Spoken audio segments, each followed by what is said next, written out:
empires don't fall in a day, they decay when power loses purpose. India के context में ये चीज़ कितनी बढ़िया लगती है ना। तो आज हम ऐसे ही एक एम्पायर का डिके देखने वाले हैं जिसका नाम था मुग़ल एम्पायर। 200 सालों तक इंडिया पे राज किया। तो शुरू करते हैं। तो सबसे पहला पार्ट, डिके शुरू कहाँ से हुआ होगा? From the death of Aurangzeb? No, you all are wrong, क्योंकि डिके शुरू हो गया था औरंगजेब से ही। So now here we come to the question number first, that is how Aurangzeb decided the decay of Mughal Empire. So his policies may be perfect for his own reign, but they built the foundation of the decay. उसकी policies उसके empire के लिए काफ़ी बढ़िया थी, but उन policies ने ही at the end Mughal empire का डिके लिख दिया था। उसके रिलीजियस पॉलिसीज़, एडमिनिस्ट्रेटिव पॉलिसीज़, इन सभी ने एक स्पार्क क्रिएट कर दिया था। हम बात कर रहे हैं रिलीजियस पॉलिसीज़ की। उसने जजिया, जो कि एक बहुत ही कंट्रोवर्शियल टैक्स था, क्योंकि सिर्फ एक ऐसी पॉपुलेशन को वो टैक्स देना पड़ता था जो उनके खुद के रिलीजन से बिलोंग नहीं करते थे। तो इस कंट्रोवर्शियल टैक्स को जब हटा दिया गया था तो औरंगजेब भाई साहब ने उसे वापस इम्पोज किया था। जैसे कि अकबर ने इस टैक्स को हटाया जिससे हिंदूज़ जो हैं वो एलियन फील ना करें अपने ही देश में। बट बात करें औरंगज़ेब की तो उन्होंने वापस ये टैक्स इंस्टॉल करवा दिया। Temple destruction. अब जाहिर सी बात है, आप इतने सारे टेम्पल को डिस्ट्रॉय कर रहे हो तो आपके जो अलाइज हैं, B it be Rajput, B it be Maratha, वो क्या आपके फेवर में बात करेंगे? Because at the and everyone loves their religion. तो इस चीज़ ने भी एक बेस क्रिएट कर दिया था। उनके राइन के दौरान तो भले ही लोगों ने बिल्कुल भी बॉयकॉट नहीं किया हो इस चीज़ को, बट उसके बाद में जैसे राजपूत्स जो थे उन्होंने अपनी जो लॉयल्टी है वो विड्रॉ कर ली थी। Deccan ulcer, the military fiscal drain. अब देखिए, अगर आपको एक युद्ध लड़ना है तो आप ऐसा नहीं तलवार उठाएंगे जाएंगे युद्ध लड़ लेंगे। This is not a Netflix series. You need money, you need resources, you need manpower, and for all of these things you need money. अब अगर पैसा ही नहीं है तो फिर आप युद्ध नहीं लड़ पाएंगे, चाहे आपके अंदर कितनी भी हिम्मत हो, आप प्रोटीन शेक पीते हो। तो जितने युद्ध औरंगजेब ने मराठास के साथ लड़े, 27 साल तक युद्ध ही युद्ध लड़े, तो उससे उसका फिस्कल बिल्कुल कम हो गया, इकोनॉमिक ड्रेन शुरू हो गया एम्पायर का। इसी के कारण हम आगे देखेंगे कि बहादुर शाह बेचारे को कुछ मिला ही नहीं एम्पायर संभालने के लिए। Political blunder by annexing Deccan सल्तनत, Bijapur in 1686 and Golconda in 1687, he removed the buffer state that had kept Marathas in check, because you can't control all the states directly and straight from the Delhi. आप दिल्ली से अगर मैं बात करूं तो यहाँ दिल्ली पड़ती है, यहाँ से आप बीजापुर गोलकुंडा इन पे चेक कैसे रख पाएंगे डेली बेसिस पे? बीजापुर गोलकुंडा के जो सुल्तान थे वो मराठास की पावर को चैलेंज करते रहते थे, लेकिन आपने बीजापुर गोलकुंडा का चेक हटा दिया, आपने अपने डायरेक्ट कंट्रोल में ले लिया। अब आप क्या रोज़ थोड़ी जाके चेक करेंगे? आपके घर में भी काम है, ठीक है। उसके बाद में administrative failure, the empire became too large, govern from a single centre, communication lag led to the corruption and regional defiance. Empire इतना बड़ा हो गया था, सेंट्रलाइज्ड गवर्नमेंट थी, इसके कारण जो ऑफिसर्स जो है वो करप्ट हो गए थे, और यही कारण था कि एम्पायर जो है वो इवेंचुअली फेल हो गया।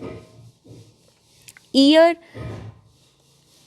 ये लड़ाइयाँ औरंगजेब ने अपने पूरे जीवन काल में लड़ी, और आप देख लो 69 में, फिर डायरेक्ट 72 में, 2-3 साल के गैप्स में लड़ाई लड़ी गई है। 2-3 साल के गैप्स में लड़ाई का मतलब आपको समझ में आ रहा है?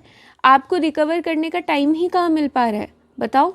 जैसे 1669 में Jat rebellion led by the Gokula, फिर उसके बाद में गोकुल, फिर 1672 में सतनामी रिवॉल्ट, 1675 में execution of Guru Tegh Bahadur ji, 1679 and 1704 में Rajput Wars the rebellion of Marwar and Mewar, जिसमें दुर्गादास राठौड़ थे, और 1681 से 1707 तक मराठा वॉर चल रही है। पूरा एम्पायर वॉर्स में ही ख़त्म हो गया। तो अब आप खुद बताइए कि क्या एक एम्पायर को रिकवर करने का मौका मिला? एम्पायर कितना भी बड़ा हो, बैड पॉलिसीज़ के कारण इवेंचुअली ख़त्म हो ही जाता है।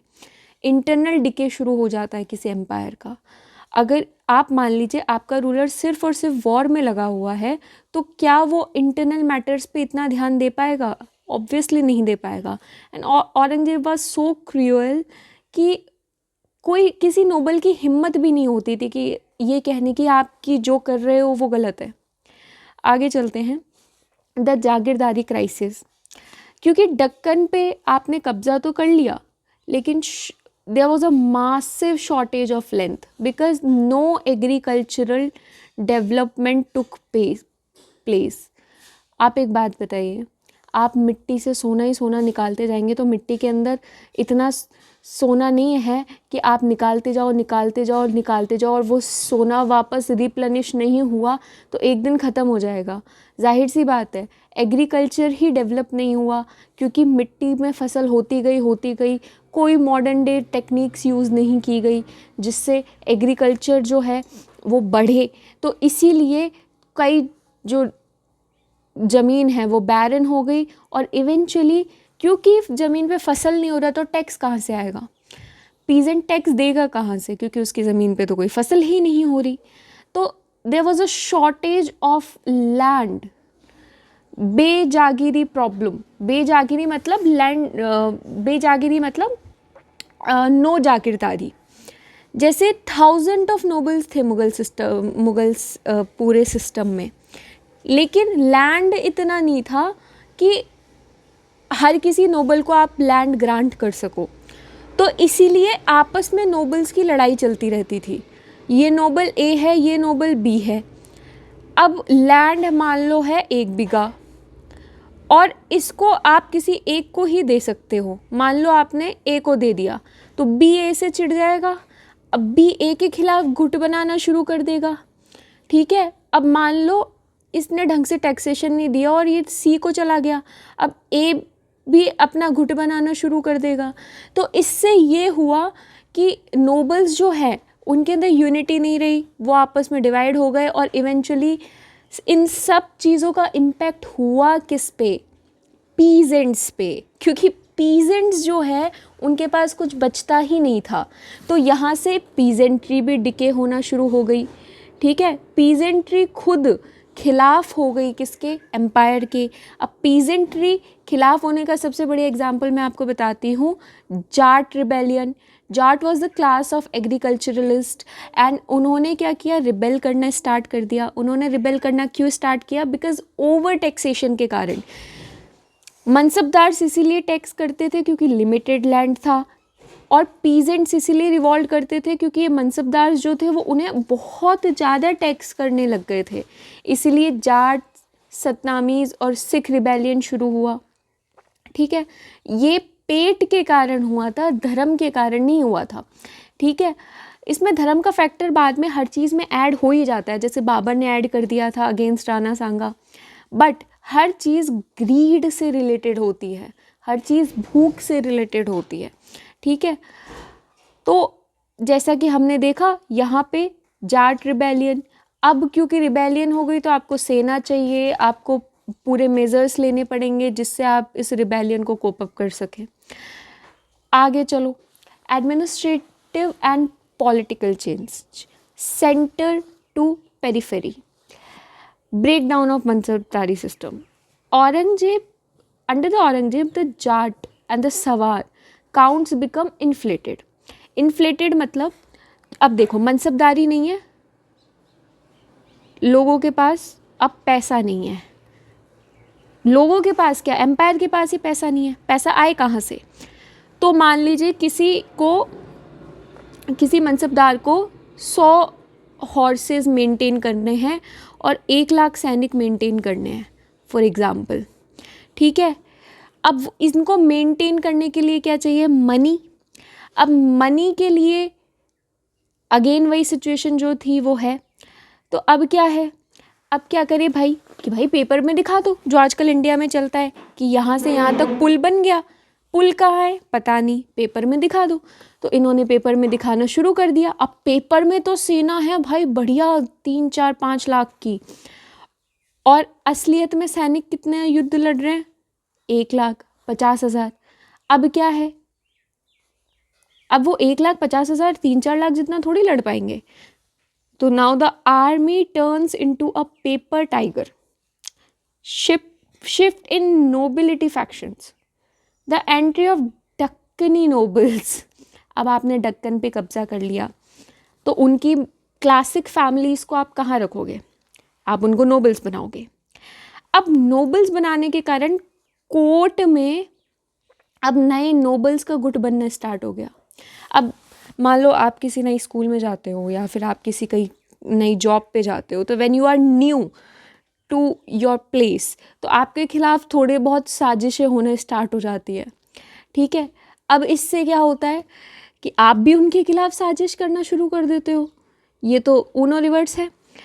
तो अब क्या हुआ, राइवलरी हो गई between south Indian nobles and north Indian nobles, ठीक है। उसके बाद में अब कोर्ट बट गया किस में? ईरानी, तुरानी, हिंदुस्तानी में और अफ़गानी में। इसमें अफ़गानी और ऐड कर लो, ठीक है। Irani Muslims, Turani Muslims, Hindustani Muslims and Afghani Muslims, इसमें बट गया, ठीक है। और इसी के कारण औरंगजेब के आगे वाले जितने भी रूलर्स थे ना, उन्हें हम पपेट एम्परर्स बोलते हैं। आगे चलो भाई, फाइनेंशियल बैंकरप्सी समझ में आया, रॉयल ट्रेजरी बिल्कुल खाली हो चुकी थी युद्ध के कारण। औरंगजेब के जो सक्सेसर्स थे उनके पास कुछ भी नहीं बचा था। बहादुर शाह के पास अप्रॉक्स 13 करोड़ 11 to 13 करोड़ की ट्रेजरी बची थी, जिसमें उन्हें पूरे आर्मी मेंटेन करनी थी, पूरा लैंड मेंटेन करना था, खुद के खर्चे मेंटेन करने थे, उनके वाइफ्स के खर्चे मेंटेन करने थे, उन्हें नोबल्स के खर्चे मेंटेन करने थे, सैलरीज देनी थी, सब कुछ उस 11-13 करोड़ में करना था। And the empire became so vast कि उसकी कोई हम तुलना नहीं कर सकते। तो ये था हमारे पास औरंगजेब का एम्पायर। अब देख लो इसको ध्यान से। अब देखो इतना बड़ा देश है, ऑलमोस्ट पूरा इंडिया आ रहा है, क्योंकि पूरा इंडिया ही मानो, क्योंकि अगर इस एरिया को छोड़ दो जो अभी इंडिया में है और ये एरिया भी इंडिया में है, ठीक है। लेकिन ये वाला एरिया इंडिया से बाहर है, मतलब इंडिया में नहीं है अभी, ये थोड़ा कश्मीर अपना है, और ये इधर की साइड वाला ये जो पूरा एरिया है ये अभी इंडिया से बाहर है। बट ऑलमोस्ट ये पूरा इंडिया ही मानो। इस पूरे एम्पायर को मेंटेन करने के लिए 13 करोड़ रुपए काफ़ी होंगे? नहीं होंगे। आजकल 13 करोड़ रुपीज़ तो बहुत कम है, ठीक है। तो यही मैं आपको समझाना चाह रही हूँ कि मेंटेन नहीं हो पा रहा कुछ भी, सब कुछ बिखर रहा है, ठीक है। आगे चलते हैं। तो एक क्विक क्वेश्चन के साथ औरंगजेब को ख़त्म करते हैं कि औरंगजेब क्या एक बीगट था या फिर सिर्फ एक बैड मैनेजर था? क्विक क्वेश्चन है, 30 सेकेंड सोच के देखो, उसकी पॉलिसीज़ एनालाइज करो और थोड़ा उसकी पॉलिसीज़ के बारे में सोचो, ठीक है। और उसके बाद में बताओ कि क्या इस डिके के लिए औरंगजेब भी जिम्मेदार था, ठीक है।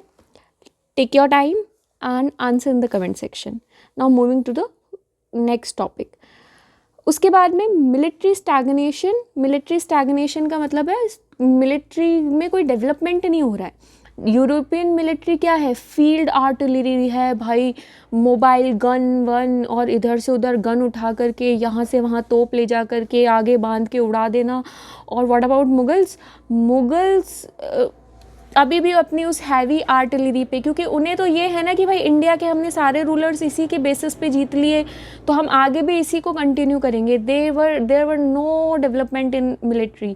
तो उन्होंने क्या किया, उन्होंने ये कोई डेवलपमेंट करने की कोशिश नहीं की। But coming to the European military, they were going to the scientific revolution, they were going to every type of revolution in Europe.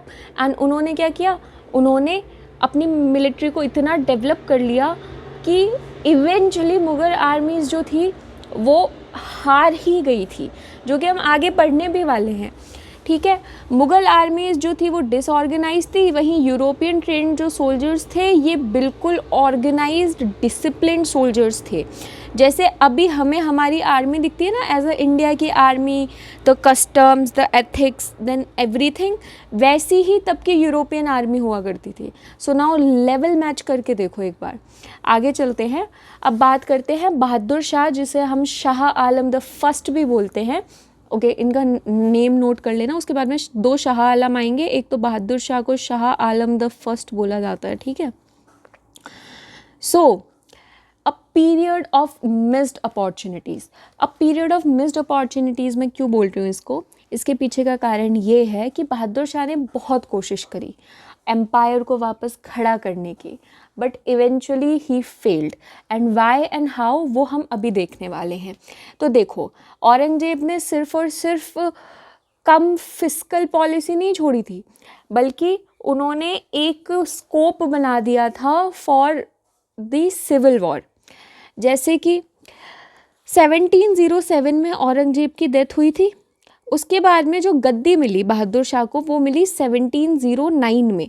2 साल क्या चलती रही, और वार्स चलती रही, रही सही कर से सिविल वॉर्स ने पूरी कर दी, क्योंकि नोबल्स बट गए थे। सिविल वॉर्स में जो कंटेंडर्स थे वो थे मुअज्जम, जिसे बहादुर शाह बोलते हैं, अज़म शाह और काम बख्श।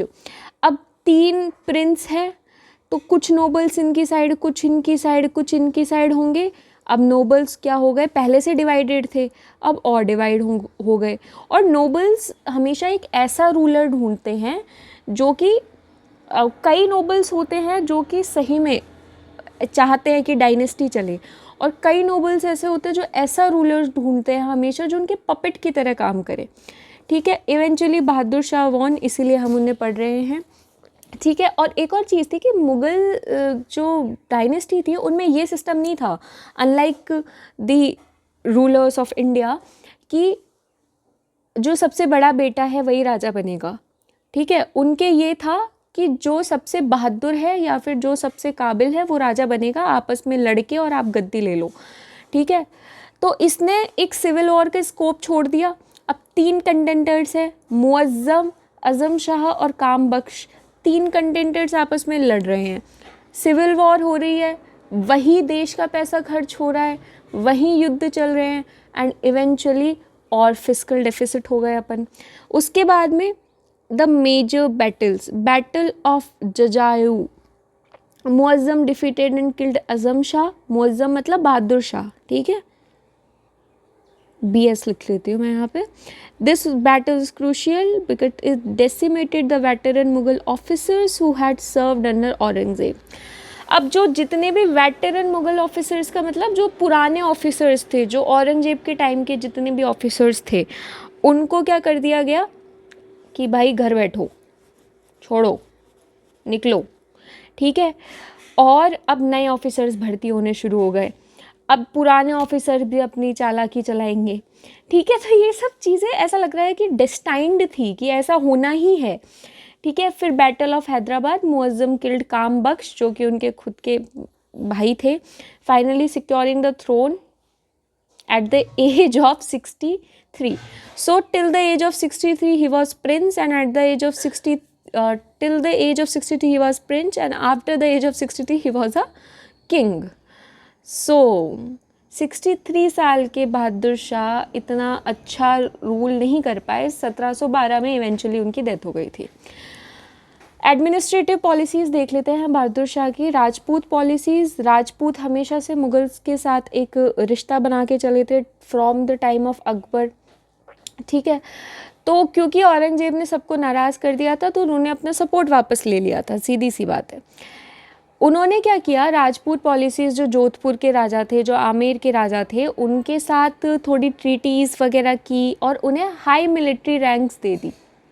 हाई मिलिट्री रैंक्स नहीं दी बट लैंड दे दिया, ठीक है, लैंड्स दे दिए, उनके जो लैंड्स थे वो दे दिए। लेकिन लैंड से क्या होगा भाई, ठीक है, सबको इज्जत चाहिए, तो हाई मिलिट्री रैंक वालों को इज्जत काफ़ी मिलती थी, तो राजपूत से इससे डिससेटिस्फाई थे। उसके बाद में मराठा पॉलिसी देखो तो मराठा को शांत करने की कोशिश करी। कैसे शांत करने की कोशिश करी? शाहू, जो कि शिवाजी के ग्रैंड सन थे और संभाजी के बेटे थे, उन्हें रिलीज़ कर दिया, कैप्टिविटी से रिलीज़ कर दिया। अब रिलीज़ होने के बाद में मराठास के साथ क्या हुआ कि शाहू जी आए और वहाँ पे उनकी आंटी थी, उनका नाम था ताराबाई। तो यहाँ से लड़ाई शुरू हो गई शाहू वर्सेस ताराबाई की, ठीक है।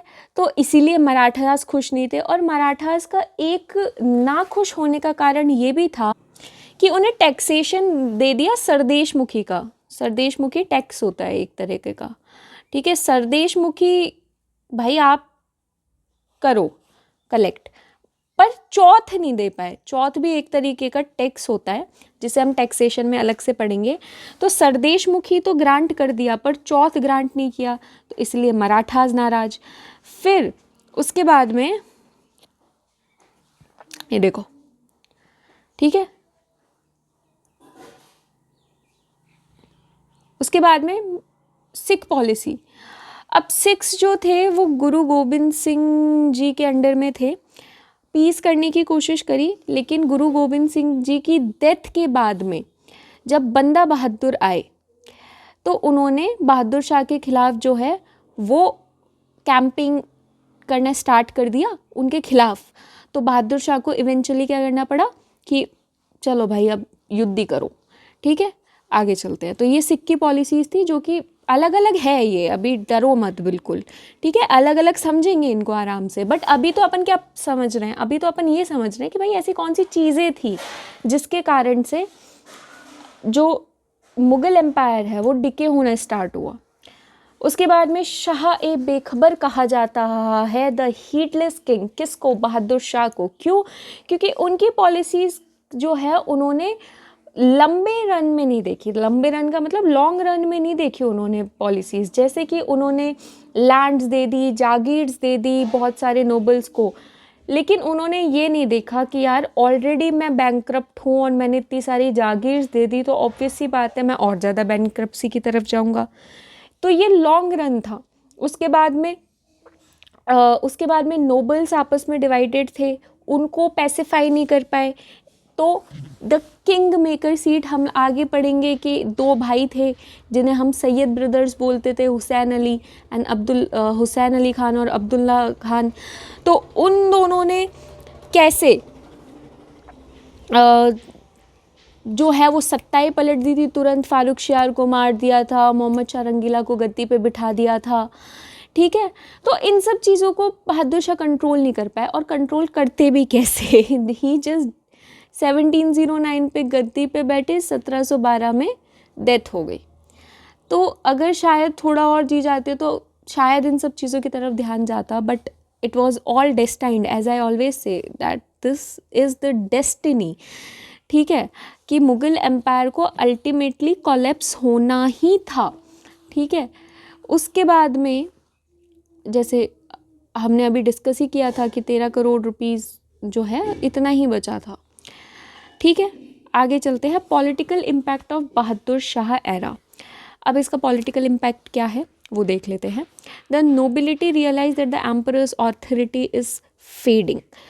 अब देखो बहादुर शाह के बाद में जितने भी राजा हैं ना, उन सब ने बिल्कुल पपेट बन के राज किया है, जैसे फारूक शियार, मोहम्मद शाह रंगीला, जहंदर शाह। तो उन सब के अंदर इतनी काबिलियत थी नहीं। ये चीज़ नोबिलिटी ने पहचान ली, क्योंकि नोबिलिटी वाले थे वली चालाक। तो उन्होंने क्या किया, उन्होंने ये चीज़ पहचान ली कि भाई देखो काम का नहीं है, अब राजा अब तो अपनी ही है सरकार, ठीक है, वहीं से उस गाने का उदय हुआ, सरकार तो। Okay, moving ahead. तो अब क्या है, द एंड ऑफ इम्पीरियल एव। अब लोगों के मन से, नोबल्स के मन से ये चीज़ निकलने लग गई कि भाई राजा ही सब कुछ है, हम भी कुछ बन सकते हैं। क्यों? क्योंकि सिख्स और राजपूत जो है उन्होंने लगातार जो है वो कैंपेन लेड किए, उनके खिलाफ रिवॉल्ट्स किए। तो राजा, मुग़ल आर्मी उसको संभाल ही नहीं पाई। क्यों? क्योंकि मुग़ल आर्मी खुद डरी हुई थी। और ये चीज़ किसने पहचान ली? नोबिलिटी ने। इसी के कारण आगे जाके सब ने अपने अलग अलग इंडिपेंडेंट स्टेट्स, जिन्हें हम सक्सेशन स्टेट्स बोलते हैं, उनकी खोज कर ली। And the revenue vacuum with the treasury empty, jagir over resign, the central government lost its ability to pay the army, leading to soldiers deserting और shifting loyalty to regional nawabs. ठीक है, अब हम कह सकते हैं कि मुग़ल एम्पायर जो है वो सिर्फ़ और सिर्फ नाम का मुग़ल एम्पायर है। अब यहाँ से अब बताओ, अब लास्ट क्वेश्चन के साथ इस वीडियो को ख़त्म कर रही हूँ। Was Bahadur Shah better than Aurangzeb? क्या लगता है कि बहादुर शाह की पॉलिसीज़ या बहादुर शाह का जो बिहेवियर था वो औरंगज़ेब से बेहतर था? इसे कंपेयर करो, क्रिटिकली एनालाइज करो और कमेंट सेक्शन में आंसर दो। इसी को एक्टिव रिकॉल अपन बोलते हैं, बिकॉज हमने जो भी पढ़ा उसे हम रियल लाइफ में अप्लाई कर पा रहे हैं, उसके लिए हम क्वेश्चंस कर पा रहे हैं, एक दूसरे को टीच कर पा रहे हैं। So this is how we actively recall something. Okay, so do answer this question in the comment section, think about it and develop your critical thinking. Okay, so here we end this lecture. Thank you so much.